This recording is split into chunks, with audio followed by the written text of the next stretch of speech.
Welcome to Lecture Module 7 of ECE 33700. This is Dr. Mark Johnson, and I am presenting to you the last regular lecture module of ECE 337. I may record and post some additional content to supplement what you're doing in the lab, but this is the last regular lecture. So the topic is RTL structure of Verilog code. Well, you can see the words there. What does that mean?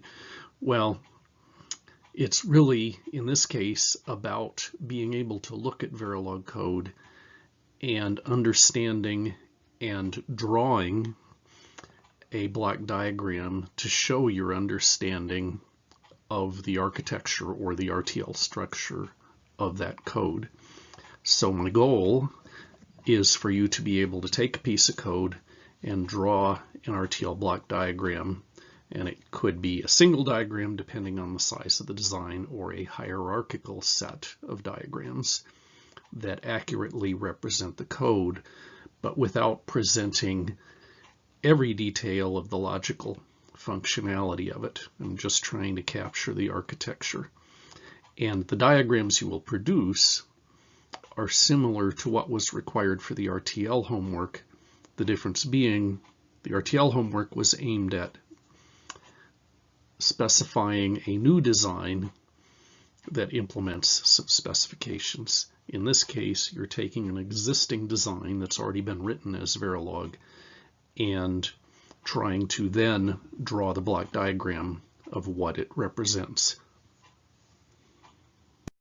And before I get into the meat of this lecture, I have a shameless plug for another part of the ECE curriculum, and this is something that Professor Vijay Kumar asked me if I would do, but I heartily endorse this, and that is heartily, not hardly, and that is you need ECE 437. Or should I say 43700. And in particular, I would say if you are finding the content of 337 interesting and you would like to use this in your future career, 437 will take you a lot closer to the level where you could apply this in industry. So some additional points, though, are that even if you aren't specifically going the hardware track, it is wise to get as broad a background as you can. It's pretty common for students to want to just specialize on primarily hardware or primarily software. And mind you, plenty of students have done well with that, but it makes you less flexible than if you have a clear understanding of both the hardware and the software. And so what I would encourage you to do is get as broad a spectrum of the upper level computer engineering electives as you can, so that you understand a full range of aspects of a system design, not just how to do one piece of it. In fact, a general piece of career advice I give is to find more than one specialty to focus on that complement each other, because it's very common for people to know one niche but not know the other. It's very common to know software design but not be expert in any particular application area of software design. Similarly, it's relatively common to know hardware design but not how to target it for a particular application, or not understand how software is then written to make use of the hardware you've designed. And having a crossover of skills like that can give you a much stronger niche. So enough of that for now. If you decide to talk to me personally for some career advice, you may hear me give similar advice. Back to the regular lecture. Why do we want to analyze a given piece of code and diagram the architecture? Well, one reason is that in your work you won't always be writing new code. It's fairly common to take existing code, perhaps update it, improve the performance, add features, whatever. Quite often you won't be starting from scratch, and being able to take a piece of code and analyze it and figure out what's going on is a very useful thing. And I would say, just from an educational perspective, it's another way of making sure that you know what Verilog code represents. And say, how can you design with it or write Verilog if you can't make sense of what existing Verilog code means? Here's a summary of some key elements of the diagrams you will prepare and how it relates to the Verilog code. And pretty soon we'll actually get into an example applying this. So, assuming that the design extends beyond just one Verilog module, you'll have a top-level module that ties the various pieces of the design together, and you've done a bit of that type of thing in the design labs in 337. So the top-level module will have inputs and outputs, and those correspond to the inputs and outputs of the overall system. Then within that module, you will have other modules, and those will appear as blocks in the top-level diagram. Again, I'm talking about having a hierarchy of diagrams. So the top level ties the pieces together, and either some or perhaps all of the blocks in the top-level module will correspond to pieces of your design that will require diagrams themselves. Now, at some stage in the code, you will get down to the detailed functionality, and the majority of that functionality will probably be contained in always blocks. It could be always FF for sequential blocks, or always com for purely combinational. But it does happen that sequential blocks may include a combination of a register and combinational logic. Now, some of the code could include assign statements, and those assign statements, the individual statements, could be mapped or represented as one block in your diagram, or if the group of assignments tie closely with each other, you could maybe lump them together in one block. Before you actually start drawing the diagram of the code, I do suggest looking through the entire code, making some notes on what the different pieces of code represent, and then finally take that information and put it together in a diagram. Here's a step-by-step process you could follow. Now, as you practice doing this, you may discover some variations on this process that work well for you. But here's what I suggest.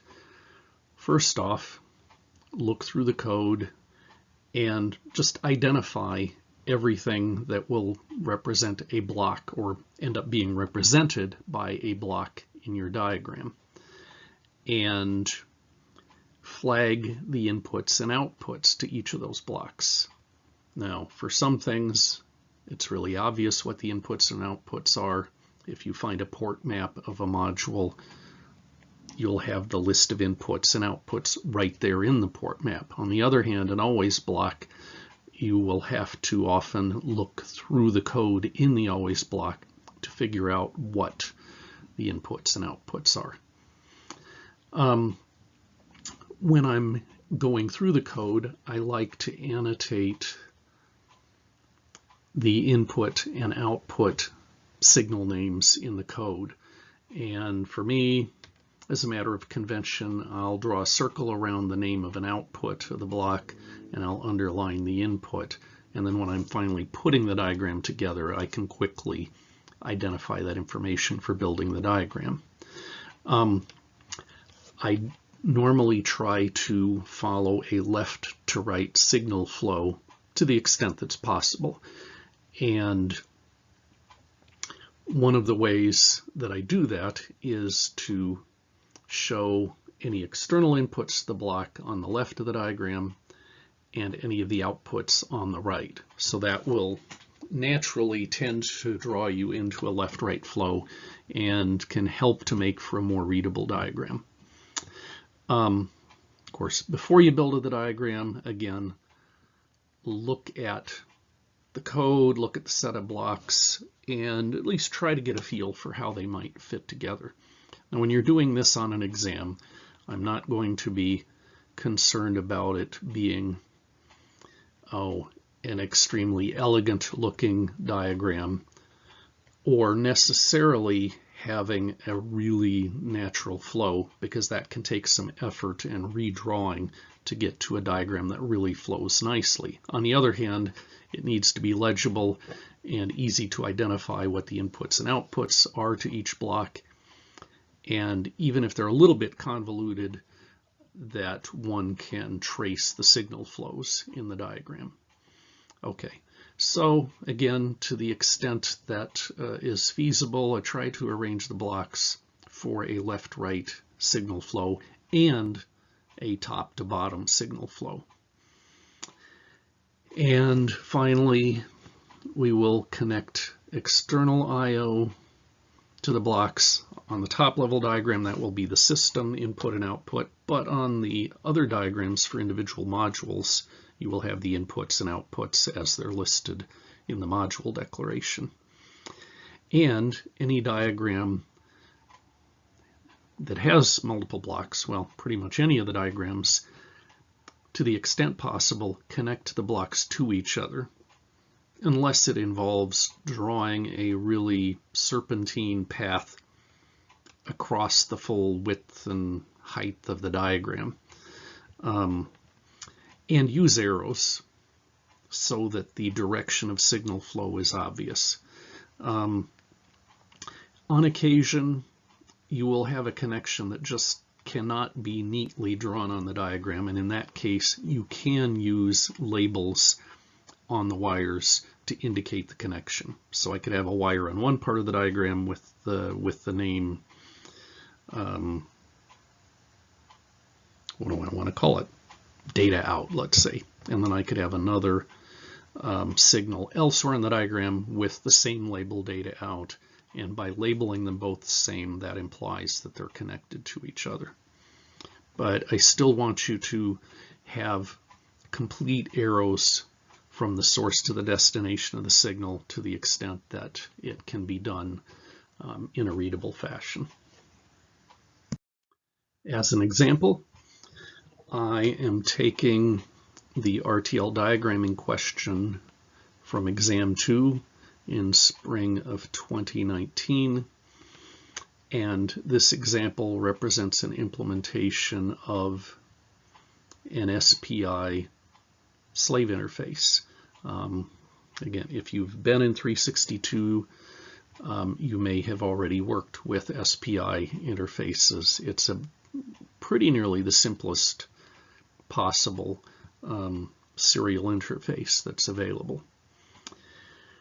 Now, on this slide, all I see are declarations. I see the inputs and outputs of the SPI slave. So I'm going to highlight those. Let's see, SPI SCK _I. Incidentally, in this code, I followed a naming convention where you have a suffix with an underscore, such as _I indicating an input, SPI SS _I, SPI MOSI _I. In SPI terminology, that refers to master out, slave in. Clock, reset, those are both inputs. The RST _N, the N indicates active low. Let's see, so input, control strobe, input. Okay, let's see, A lot of inputs. Size. Okay, outputs. Ready and received. Okay. And then I see the declarations of a lot of signals that are used internally in the design. And there's not much to note here yet, except that you may need to refer back to this for the definition, and particularly for the number of bits, because on the diagram, if you have something that is more than 1 bit in width, you need to indicate the number of bits, or perhaps indicate the range of bit indexes. So like here, 7 down to 0 is the range.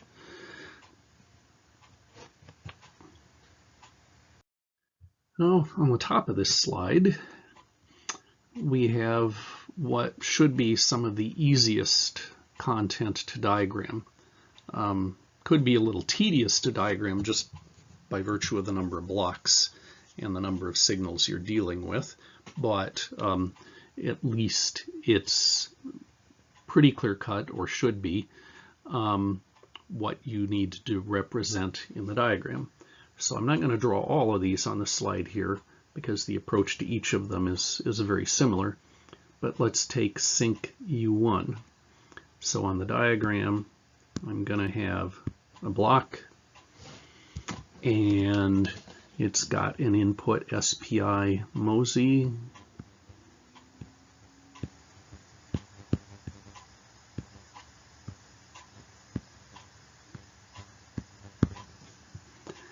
and it's got an output MOSI underscore S, the underscore S referring to it being synchronized.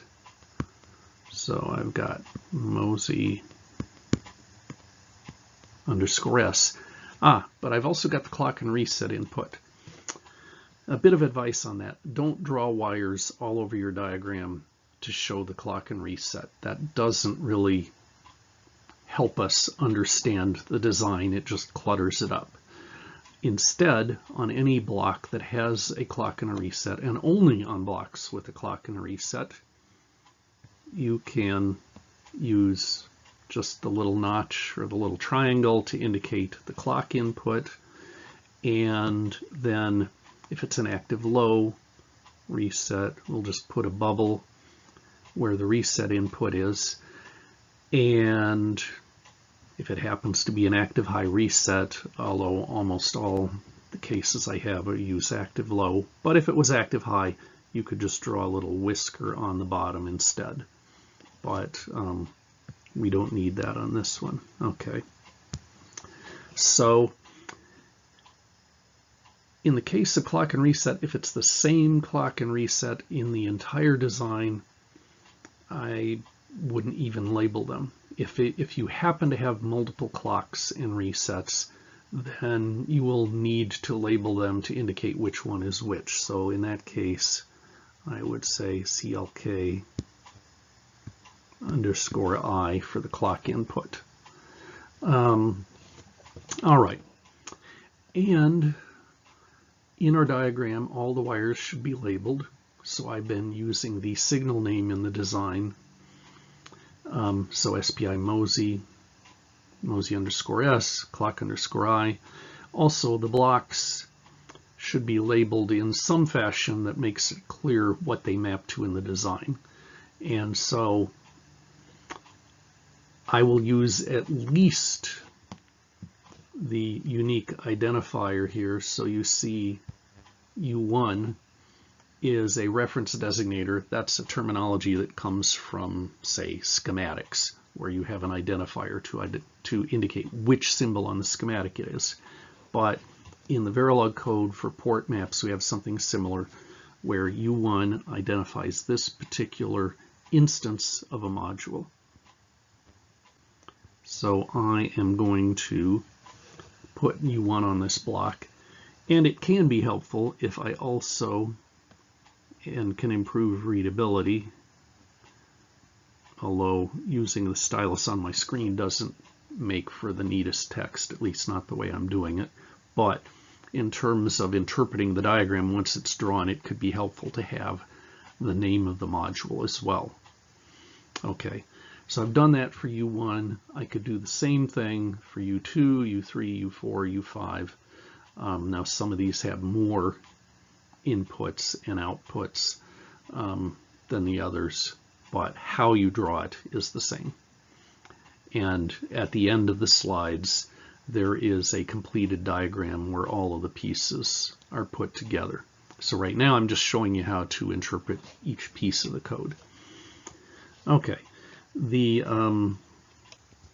bottom we have an assign statement, and I could represent that as a simple block, and the output is RSH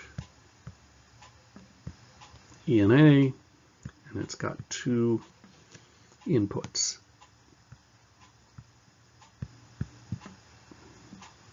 CK10 and SS underscore S. Now in this case, the logic function is a really simple one. It's just an and I'll just put the label on the block to indicate that it's that and function.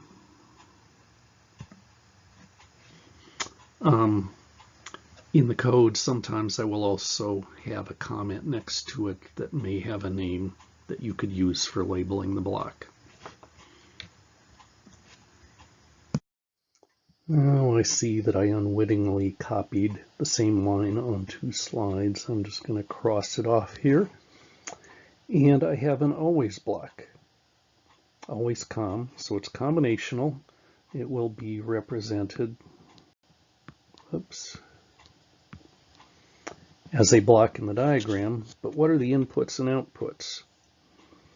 Always blocks, depending on the type of always block, may have a sensitivity list, but even then, the contents of the sensitivity list, depending on what this is, that list may not include all of the inputs. So how do I identify inputs and outputs? Well, any signal that appears in an expression or on the right hand of an assignment is an input, at least to that expression. And anything on the left side of an assignment is an output of that expression, and probably an output of the entire block. Similarly, anything in an expression or on the right is probably an input to the entire block. The exception is if I have an assigned value that gets used further down within the same block, then such a signal would be internal to the block. Now, this block doesn't have an occurrence of that sort of thing. So here, the things that appear on the right-hand side, bit count R, RSH enable, done. Let's see, bit count R we've already accounted for. 4D1 is a constant, so that would just be a hardwired value within this block. It would not require, you would need to identify that as an input. Similarly, if you had labels that represented constants, could be local params, parameters, labels from a list of enum types, those all represent constants. They're not signals that would be inputs to this. Let's see, do we have anything else that's an input? Size underscore S. And I think we've accounted for all of the inputs. Now let's see, what are the outputs? Bit count next. And that's the only thing that has a value assigned here. And bit count next isn't used as an input to anything, so it would have to be an output of this block. And let's see, so bit count,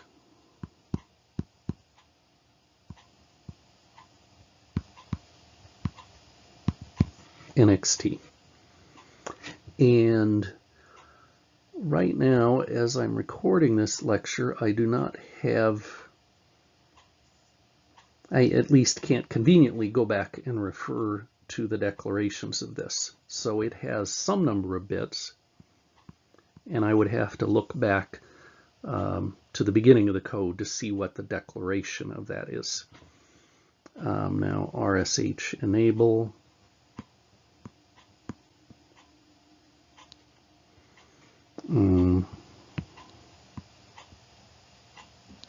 Done. Size underscore S.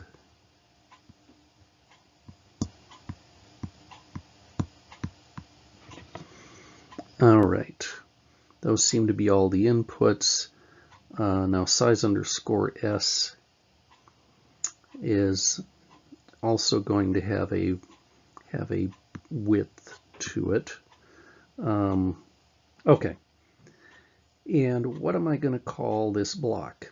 I don't have an explicit label. I mean, sometimes in your code you might have a label declared, but here it just says increment bit count. So I'm going to label it something indicative of that.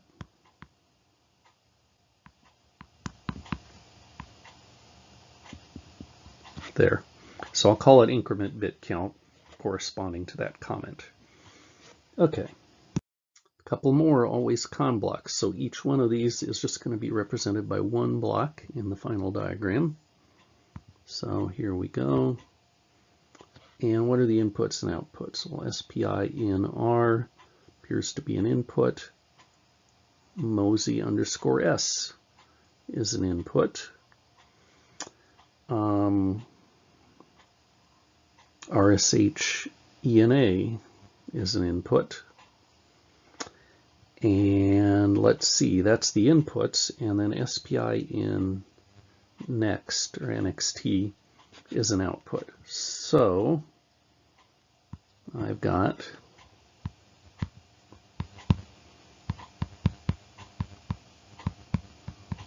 SPI in next as an output,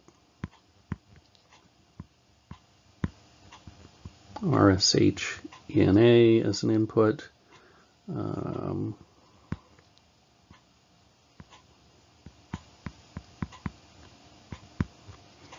SPI in R as an input, and Mosey under S. Now SPI in R has some number of bits, and in fact I think I can tell what it is, because SPI in next I've got 7 bits rather, concatenated with another bit, so it's 8 bits. So SPI in next, I could label it as that, or I could say 7 down to 0.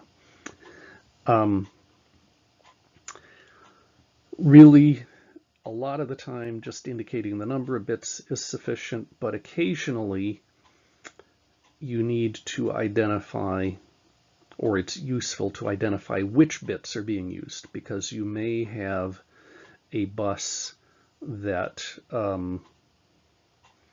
is, how do I want to say, where you are only using certain bits of a bus as an input to a block, in which case you want to indicate which bits are being used. Incidentally, I think I can tell even from this code that SPI in next and SPI in R should be the same bit ranges. So I would, in that spot, if I was redrawing that, I would label that either with 8 or with the 7 down to 0. Okay, that's that block. This one, let's see. Oh, I didn't label the block. Let's see. I'll call it n.s for next state. Receive shift register. Okay. Now this one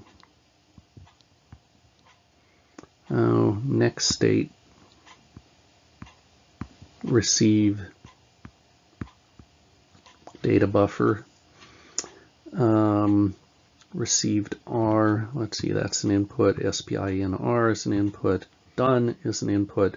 Receive next is an output. Okay.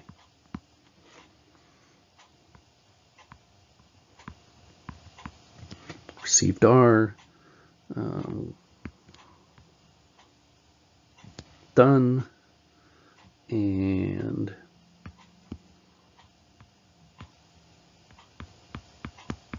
SPI in R. And then I've got the output, which is RCVD NXT. And if there is a width to these, then you need to look back at the declarations of those signals at the beginning and include that information. Now, incidentally, as I'm doing this, I'm really putting more detail on the diagram on these slides than I would bother with when I'm just making notes on the code, because when I get to the final diagram and put it together, I'll insert all the details. But what I do try to make sure of is that as I'm going through the code, that I've just highlighted all the key details so that when I do draw the diagram, I can do it very quickly from the notes that I made in the code. It's just here I want to go ahead and show you how it's going to end up looking in the final diagram. Here's an always block that I'm going to represent as multiple blocks, because if I have an always FF and I assign a value to multiple outputs, each of those outputs ends up being the output of a register in the design. It just happens that I've done the assignments to those registers all inside one always FF block. And each of these is just a simple register. There's no next state logic implied by anything in this always FF block. So I'm going to draw it as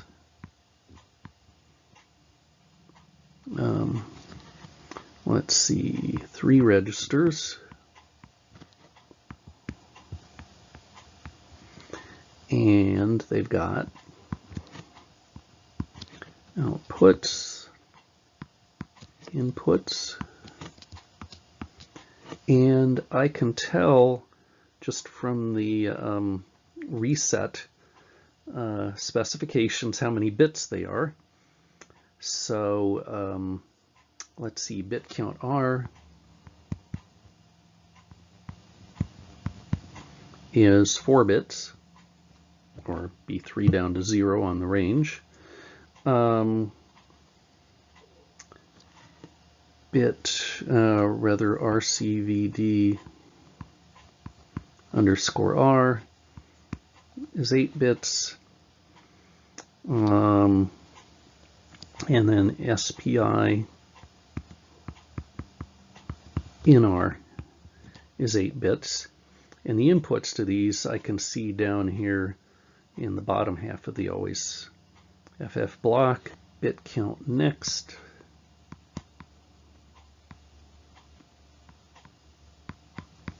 Bit count next, and it would be the same width as bit count R. RCVD next. Whoops. RCVD next is going to be 8 bits, and SPI in NXT is also 8 bits. Okay. Oh, and if I was just marking up the code to draw this later, I would have gone in and noted that clock and reset are inputs, bit count next, receive next, SPI and next are inputs, and these are the outputs. Oh, incidentally, after I go through the code and analyze it this way, when I actually puts the complete diagram together. Then, as I add things to the diagram, I can check them off, the items that I flagged in the code, so that I can make sure that I've included everything in the diagram. Okay, we're getting near the bottom of the top level module. In fact, this is the last slide of that information. And these always blocks, or excuse me, not always blocks, but assign statements, I will represent, in this case, we've got an assigned statement with bit count R as an input, done as the output. So, and it's combinational, there's no clock and reset. So we've just got done, and it's a 1-bit value because the expression being assigned to it is a something that evaluates to true false, but bit count R is a 4-bit value, and again we could have verified that from the declarations also. Bit count R is a 4-bit value, and for a label I could just say, okay, the function being performed is, it's just equal to the value 8, really. I don't have a hard and fast rule on the labeling of blocks where it's not explicit. I just need to be able to identify which block it is, and really, if the inputs and outputs are correctly labeled, that will help me identify the block. But still try to put something that has a reasonable connection to the function or to the comment or something that goes with it. Let's see. This assign statement is a little different. I'll ask you to think about it before I tell you what to do. Does this describe any logic at all? I don't think so. And really, regardless of the number of bits here, all this really is describing is a relabeling of the same wires. So it happens that we have an internal signal name called RCVD_R, but that happens to be assigned to the output port CTRL RCVD_0. But there should not be any logic block with this. All this is a relabeling of the same piece of wire. So I will just say CTRL RCVD_0 and RCVD_R. They're just two names for the same piece of wire or the same bus if it's multiple bits. Let's see. One final register, and it's just got the usual clock and reset. The input is, the other remaining input is done, and the only output is control ready, the value being assigned by the register. So, has a clock and a reset. CTRL ready O, and it's a 1-bit value. Done is the input, and generally with registers I don't try to name the register. The function is simply a register, but you can identify the register by the name of the output, because yeah, each register really is defined by or identified by the output of that register. So I don't really try to put a label there, or maybe I might just make a note that this represents a register, in case there would be any confusion about this being some other type of block. Okay, there is some more code to look at, although it's code for one of the modules in the design. Now, there were several port maps in here, but on an exam, depends on the size of the code and all, but in general, I'm not going to be asking you to draw an extensive set of hierarchical diagrams. Typically on the exam, well, you'll always have a top-level diagram and maybe one or two supporting diagrams for a couple of the blocks in the design, just to show that you know how to represent some of the hierarchy. But it ends up being too much for the exam to diagram the entire system. Another thing I do, and it happens on the example we're about to look at, is I will sometimes, instead of requiring a diagram for the supporting block, I will just ask some questions about that block to try to make sure you understand what's inside the block, and maybe to show me that if you had to draw a diagram, you understand what's in it well enough that you probably could draw a diagram. So we're about to do that. Here is the code for one of the modules that had a port map in the top level design. And on the exam where I used this, all I did was require students to answer some questions about this code, but I'm going to go ahead and mark it up here as if I was going to draw the diagram for it, because it does illustrate something we didn't run into in the previous code. And so let's see what we have. Well, this code contains just a single always block. Now, is this always block? So does that mean we only have one block in the diagram for this? Well, in this case, no. And there's a couple reasons. One is this always FF describes 3 different registers, and it contains some implied next state logic. This if enable I, and of course the ENA I is an input,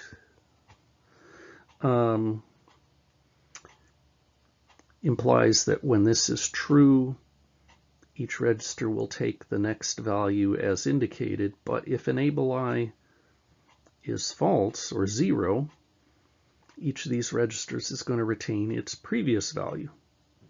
Well, how do you do that in logic?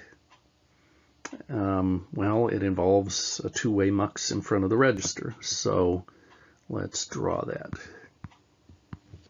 And we've got 3 registers, and all of them are controlled by this enable.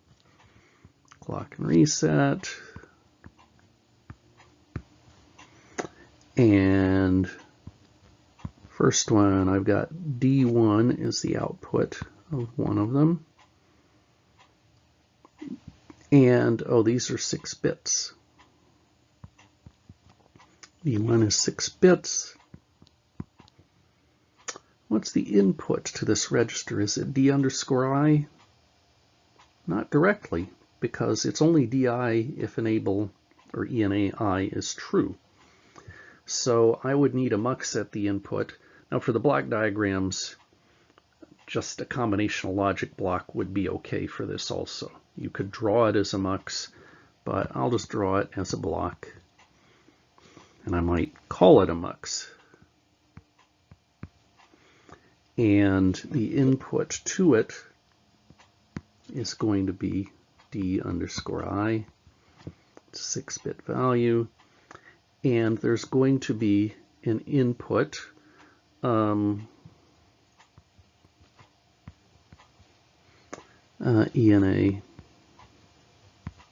underscore I. Oh, now what about this signal connecting the mux to the register? It doesn't have a name because the combinational logic was combined into the register code. And it doesn't have a name, but we know how wide it has to be because it's an input to a 6-bit register, so that should be 6 bits. But there's one thing missing here, and that is if ENAI is false, then the register needs to take its previous value. Well, that means that the value at the output of the register needs to feed back to the input of this combinational block. So this block really is the next state logic for register D1.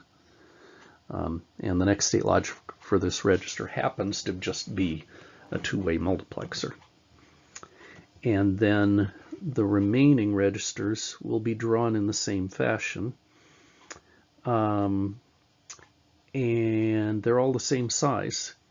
In fact, you may notice that these are connected in a fashion, in a synchronizer fashion, because DI goes to D1, D1 to D2, D2 to Q0. So it's almost like a synchronizer with an enable. So the second flip-flop has D2 as the output. It's 6 bits. It has a mux at the input, 6-bit input to the register. D1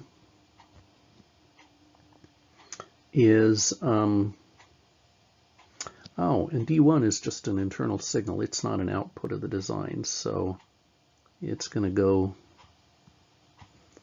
to the input of the mux. D2 needs to feed back to the mux, so let's see. And enable I, which I haven't drawn this in such a convenient way, but enable I is a control signal to that mux. So it's choosing between whether D1 gets loaded into this register or the register holds its previous value. And then finally, third register, let's see, Q0, which incidentally, Q underscore O, it's not really 0, is an output of this design. So I'm going to draw it clear out to the edge. Q output 0, 6 bits, another mux, feed 6 bits to the register. QO goes to that. Oh, and D2, which fed back to this also, I'll just grab it and bring it down to the mux. And then we need the enable.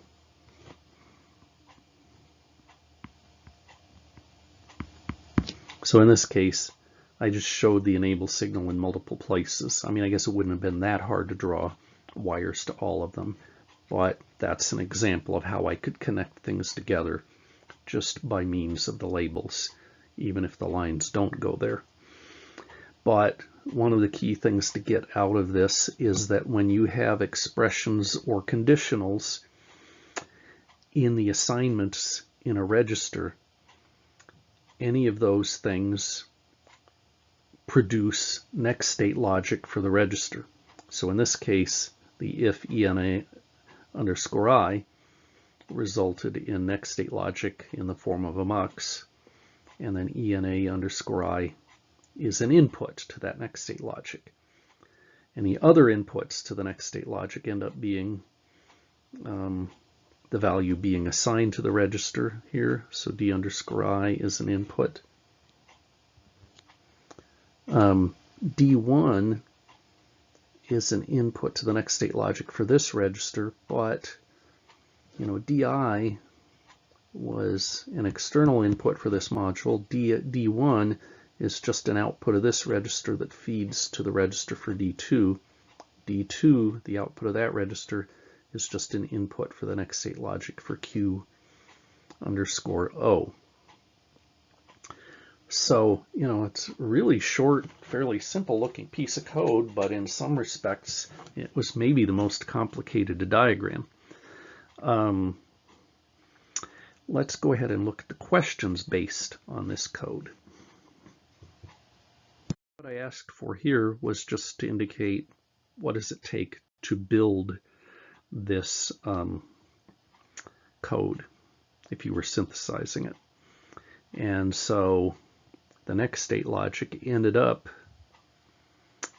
giving us 3 multiplexers, and they're two-way multiplexers because they're choosing between a new value for the register or retaining the old one, and the data inputs and outputs were all 6 bits wide. So we had 3 two-way multiplexers. There were no three-way multiplexers involved in this. And we had 3 registers, and all of them were 6 bits, which resulted in 18 flip-flops. And there were no XORs implied by this code, so that one would be 0. Last thing, a complete diagram for the system. Well, really just the diagram for the top level, because the way the exam question was written, you only had to draw the diagram for the top level. But if I had asked you for the hierarchy, then you would have had to provide the diagram for that Sync 6 ENA as well. So let's look at what we have here. Now, one thing you can do for your review purposes is take this diagram and compare it to the code that we looked through as I was making notes to make sure it matches up. But if you look at the notation I've used, the clock and reset, I've just indicated in the corner that they're represented by the little notch and the bubble. And those should only appear on blocks that actually have a clock and reset input. Things like next state logic or combinational blocks should not have those because they are not inputs to combinational logic. So U2 was a synchronizer, and if you look back at the code, you would see that these were the inputs and outputs to that block. I had a block in the code that had an output that wasn't used. I went ahead and labeled it on the diagram, but it doesn't connect to anything. That can happen if you are reusing code from another design. And in fact, then if you synthesize the design, the synthesizer will end up eliminating the logic that drives the unused signal. But anyway, I have U5 input and output matches with the code previously. U1, you'll find that in the code. U3, U4, you should be able to match all of those up with the port maps that appeared in the code. Now the rest of what I have here appeared in the form of either always blocks or assign statements in the top level code. So I had a combinational logic block with SS_S as well as the SCK10. That's a combinational logic block, and it has an output that feeds another next state block here, and this red line comes down to a next state block here. I guess the point looking at here, because you can match it up against the previous code, but I just want to point out the notation and how I tried to draw it. So I have tried to represent this in a left to right flow, and in fact on the exam I provided a little bit of the content of the diagram. So the inputs and the outputs were already labeled on the paper, and that I think at least should help to guide you into a cleaner left-right flow to the diagram. So I will sometimes include pieces of the diagram and leave it for you to finish. Let's see. Anywhere where you had next state logic in a register, I will usually try to put the register and the next state logic next to each other with the next state logic usually on the left. Doesn't have to be, but as a matter of convention I usually do that, and it can help readability if you follow a convention like that. Let's see, any other notation of interest? Let's see. Oh, remember that assigned statement, control RCVD0 was equal to RCVDR. Again, on the final diagram, all I did was have a single wire. It's just I put both labels on the wire. So it's got two different names that identify the same signal or the same bus. I think that's it. I did have a note down here where it says will accept 6. There was some ambiguity on the number of bits actually being used, and so I just made a note for grading purposes that I would allow for differing number of bits that were there. So I think that's it, but I welcome questions on it, and of course during the at least live lecture discussion that I do, I'll also be going through this. Thanks.